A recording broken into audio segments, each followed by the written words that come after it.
I think that the main thing that doctors should know is that there are other ways to intervene, or that there will be other ways. I shouldn't say that there are today. That there's a window of time from when a child first gets exposed to an allergen where they've been sensitized, but they are not yet allergic, to the point in which they become allergic. And in that window, there may be an opportunity to intervene that we haven't thought about before. Most of the time we intervene only after the child has got really severe allergies or really severe asthma. But there's probably a time earlier that if we could figure out sort of early symptoms, perhaps, before it's really a clinically dangerous disease, for example, that maybe there's an opportunity to stop that progression. And I think we have a window, and I think that's the important thing that doctors should know, is that there's probably going to be a window, and if we could figure out how to treat during that window, we might have better outcomes. What we would say is that current patients are probably not going to be helped by this specific work that was done in the lab. But what is done in the lab is basically building the fundamental building blocks that are required to understand how a disease is initiated and how it progresses. And if you think about drugs and drug discovery, what I think you'll see in the newspaper is that they'll say that, pick your favorite pharmaceutical company. They have a pipeline of drugs, and only 1 in 1,000 makes it to being a drug that is actually licensed and is helpful in the clinic.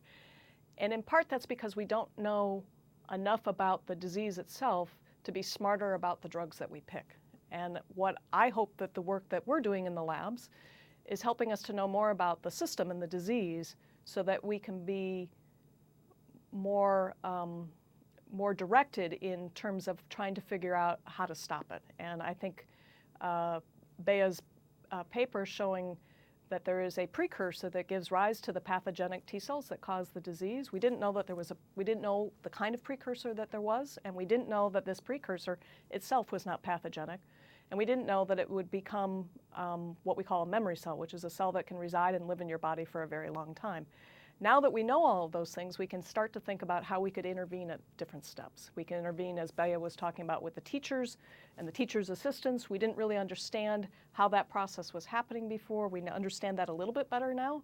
And every time we make one of those little additional pieces of knowledge, it gives us some clues about the kinds of drugs that we should be thinking about trying to develop. So today we're not going to help people, but I hope that the work that Bea does and the work that we do in our lab is something that 15 years from now will have been part of the continuum that led to a new drug. If you have allergies, there are drugs that you can take from over the counter. Lots of people take them, Claritin, Zyrtec, whatever. Most of them are antihistamines, and what they do is they relieve some of the symptoms of the allergies. So when we think back to these T cells that cause the pathology that Bea is working on, those T cells basically make molecules that activate the immune system to make mediators like histamine that cause things like the itchy eyes and the runny nose that you get if you have allergies. And so if you take an antihistamine, which is what you can buy over the counter, you can make the symptoms go away. You have not treated the disease. You've just made the symptoms go away. And we have the same thing, I think, in most cases for people who have asthma. A lot of people who have asthma, they carry an inhaler. And if they have an asthma attack, they use their inhaler. And the inhaler contains a beta agonist that it acts on the smooth muscle cells that are in the airways of the lung. And instead of being constricted, it allows them to open. So it just makes it easier to breathe. So again, it didn't fix the disease. All it did was fix the symptom. And that's what we have today. We can fix symptoms. Some people, we don't do a very good job at fixing the symptoms. But we have not changed the underlying problem. And I think what's important is that the fundamental work that's being done helps to think about what the genesis of the disease is and thinks about how to stop it.